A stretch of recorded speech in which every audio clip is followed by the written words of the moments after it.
하나님의 말씀은 시편 119편 14절과 111절입니다.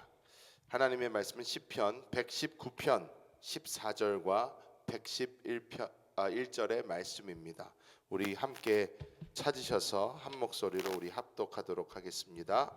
내가 모든 재물을 즐거워함 같이 주의 증거들의 도를 즐거워하였나이다. 주의 증거들로 내가 영원히 나의 기업을 삼았사오니 이는 내 마음의 즐거움이 됨이니이다. 아멘. 사람들은 각자 자기 인생에서 가장 소중한 것을 기업으로 삼고 나아가려고 합니다. 어떤 이들은 이 재물, 어떤 이들은 명예와 성공, 또 어떤 이들은 가족을 기업으로 여깁니다. 그러나 오늘 이 시편 기자는 우리에게 말씀하고 있는 것이 우리가 소유해야 할 가장 소중한 기업, 이것이 바로 하나님의 말씀이다. 이렇게 우리에게 말씀하고 있습니다. 이 말씀을 통하여 어떻게 하나님의 말씀이 우리의 영원한 기업이 될 수 있는가, 우리가 함께 나눠보도록 하겠습니다. 첫 번째로 우리는 하나님의 말씀이 우리의 영원한 기업이 되는 것에 대해서 우리가 깊이 살펴볼 필요가 있습니다. 오늘 본문에 나오는 이 증거라는 단어는 히브리어로 에투스라는 단어인데 이것은 하나님의 율법과 계명을 뜻합니다. 그리고 기업으로 번역된 나할라라는 것은 단순한 이런 재산이 아니라 대대로 이어지는, 나로부터 다음 세대에 이어지고 또 그 다음 세대로 이어지는, 대대로 이어지는 유산을 의미를 합니다. 즉 시편 이 기자가 하는 말이 무엇입니까? 하나님의 이 말씀은 우리에게 단순한 어떤 그런 가르침을 넘어 우리가 대대로 물려줘야 되는 그러한 유산이 된다라고 이렇게 말씀하고 있는 것입니다. 이사야서 40장 8절에는 푸른 마르고 꽃은 시드나 우리 하나님의 말씀은 영원히 서리라, 이렇게 말씀을 합니다. 우리가 반복해서 이야기하는 것은 우리가 2000년 전에도 하나님의 말씀은 그대로 계셨고 지금 오늘날도 2000년 전에 읽었던 하나님의 말씀은 오늘날도 동일하게 읽히고 있으며 하나님의 말씀은 어제나 오느니라 영원토록 동일하시다는 것을 우리는 알고 그 말씀이 우리가 진정으로 유산으로 삼아야 될 변하지 않는 하나님의 놀라운 그 생명이라는 것을 우리는 깨달아야 될 줄 믿습니다. 우리가 하나님의 이 말씀을 기업으로 삼을 때에 변화가 있는 여느 다른 기업들에 비하여 우리는 견고하게 설 수 있는, 우리에게 정말 반석과 같은 기본과 바탕이 된다는 것을 기억해야 될 줄 믿습니다. 여러 대화를 나누는 중에 지난주 지지난주 저희가 이 양육 시간에 교회에서 여러 대화를 나누면서 천재지변이 지금 너무나도 활발하게 일어나고 있고, 그래서 이제 지진과 폭풍과 여러 가지에 대해서 또 얘기를 나누는 그런 시간이 있었습니다. 근데 사람이 경험할 수 있는 큰 자연적인 재해 중에 지진이 가지고 있는 그 공포는 생각보다 크다고 합니다. 우리 많은 사람들이 그냥 지진 겪어보지 않은 사람들은 땅 좀 흔들리는데 다시 멈추면 되는데 하고 아주 쉽게 생각할 수 있으나 이 지진을 직접 경험해 본 사람들은 그렇게 쉽게 이야기할 것이 아니다 라고 우리에게 이야기를 합니다. 제가 아주 잘 아는 목사님이 계신데 이분이 일본에서 사역을 오래 하시다가 이 지진이라는 것을 아주 제대로 겪으십니다. 이 대지진이라는 것을 겪은 이후에 이분이 정말 일본에서 더 이상 있지를 못하겠다 하면서 하시는 그런 얘기를 들은 적이 있습니다. 이것은 우리의 상상을 초월한 어떤 공포라고 합니다.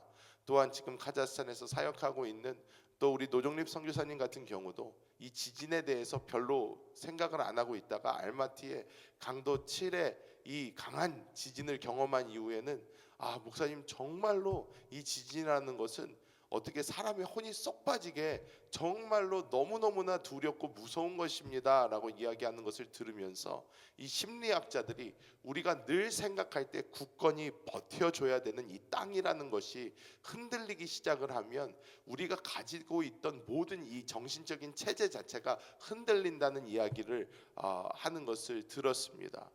여러분, 우리가 삶을 살면서 유산으로 삼는 것은 변하지 않아야 합니다. 많은 사람들이 재물을 유산으로 삼으려고 하고 뭐 명예나 다른 것을 유산으로 삼으려고 하는데, 우리가 이 땅에서 유산으로 삼고자 하는 이 모든 것은 변합니다.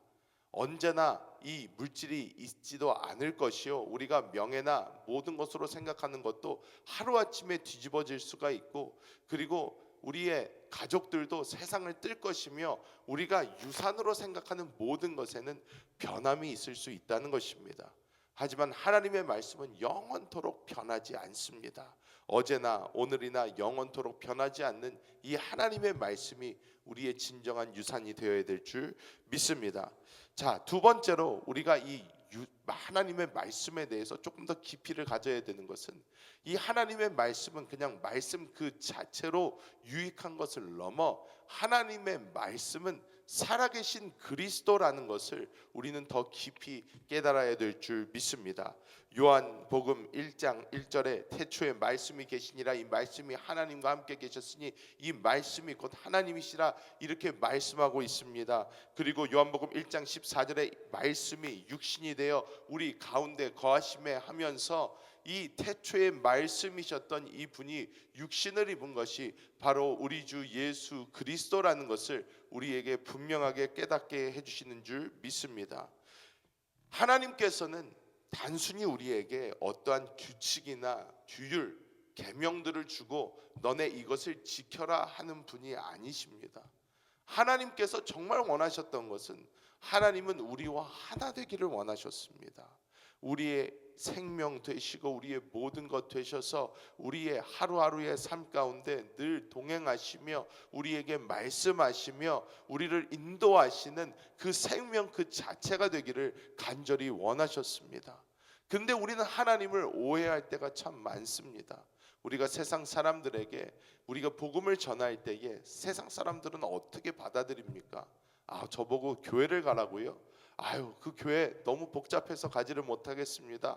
하지 말라는 게 왜 그렇게 많은지 모르겠습니다. 이것도 하지 마라, 저것도 하지 마라. 저는 굉장히 노는 것도 좋아하고 이것도 좋아하고 저것도 좋아하는데 교회 가면 하지 못하는 게 너무 많아져서 저는 싫습니다 하는 사람들이 세상에 정말 많습니다. 그런데 우리가 보아야 되는 것은, 하나님의 말씀은 우리로 하여금 뭐 하지 마라, 뭐 하지 마라, 뭐 하지 마라 하는 것이 아니라, 하나님의 말씀이 우리에게 보여주고 있는 것은, 하나님 우리를 누구보다 사랑하셔서 독생자인 그리스도 예수를 보내주셔서 우리를 대신하여 죽게 하신 그 하나님이 우리와 하나 되기를 간절히 소망하신다는 그것을 우리에게 보여주는 줄 믿습니다. 하나님은 우리와 하나 되고 싶어 하십니다. 그래서 하나님이 그리스도 예수를 이 땅에 보내신 것이고, 예수 그리스도께서 우리의 죄를 사해 주신 것이요, 승천하시고 그리고 성령으로 우리에게 다시 오신 것이 우리와 진정한 하나됨을 이루기 위하여 주님께서 오신 줄 믿습니다. 그래서 하나님의 말씀을 단순한 이런 규범이 아니라 하나님의 생명 그 자체로 받아들이고 우리 안에 내주하시는 그리스도께로 인도해주는, 옛날 성경으로 말하는 이 몽학선생으로 우리가 삼고 우리 내주하시는 그리스도께 우리를 인도해주는 하나의 길로 우리가 받아들일 때에, 우리는 그 율법에 묶이는 것이 아니라 우리의 진정한 생명 되신 그리스도를 발견하고 그 그리스도 안에서 진정한 생명을 누리게 될 줄 믿습니다. 또한 이 하나님의 말씀은 어떤 것입니까? 이 하나님의 말씀은 살아서 우리를 변화시키는 능력되는 말씀인 줄 믿습니다. 하나님의 말씀이 그냥 문자적 말씀이라면 그 어떠한 능력이 없을 것입니다. 하지만 이 하나님의 말씀은 지금 우리 영 안에 사신 그리스도십니다. 이 그리스도는, 이 말씀은 우리로 그리스도를 보게 할 것이고, 우리가 그리스도께 나아가고 그리스도를 만지고 우리의 생명 되신 이 그리스도와 하나 될 때에 우리는 이 주님께 붙어 있는 가지가 되어 우리는 스스로 열매 맺고 꽃 피며 하나님께서 기뻐하시는 형상으로 변화되는 놀라운 그 변화의 삶이 우리 가운데 반드시 있게 될 줄 믿습니다. 우리는 이 하나님의 말씀, 얼마나 위대한 것인가, 얼마나 소중한 것인가 우리가 깊이 깨달을 필요가 있습니다. 이 하나님의 말씀은 우리로 하여금 우리와 영원히 하나됨을 원하셔서 임마누엘, 하나님의 우리와 함께 하시는 그 놀라운 역사를 이루시는 그리스도 예수, 이 성령 하나님, 우리 안에 살아계신 이분을 보게 하는 하나님의 능력인 줄 믿습니다. 우리가 이 말씀을 정말 하나님의 그 생명으로 붙잡고 우리가 말씀을 읽을 때도 우리의 지식을 충족하기 위하여 내가 무엇을 좀 더 깨닫기 위하여 하는 것이 아니라 내가 나의 모든 지식의 근원이시요 모든 지식의 풍성하심이요 나의 모든 능력이시요 이 세상의 모든 능력이 되시는 그리스도 예수로 인도하는 그 놀라운 열쇠가 된다는 것을 바라보고 오늘 하루도 이 말씀 붙잡고 이 말씀으로 우리 영 안에 살아계신 그리스도께 나아간다면 우리는 우리의 모든 것, 우리의 기업 되시는 주님을 만나고 체험하며 그 주님을 누리는 놀라운 하루가 될 줄 믿습니다. 오늘 하루도 이 주님만 바라보고 말씀으로 주님께 나아가시는 우리 모든 성도님들 되시기를 예수님의 이름으로 축복합니다. 기도하겠습니다. 하나님 감사합니다.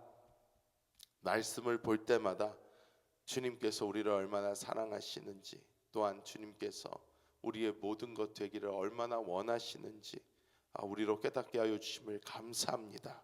그냥 책으로 있는 하나님, 구말리장터 어딘가에 계신 그런 하나님이 아니라 지금 우리 안에 사셔서 우리의 영 안에서 우리의 생명이 되시는 주님을 다시 한번 바라봅니다.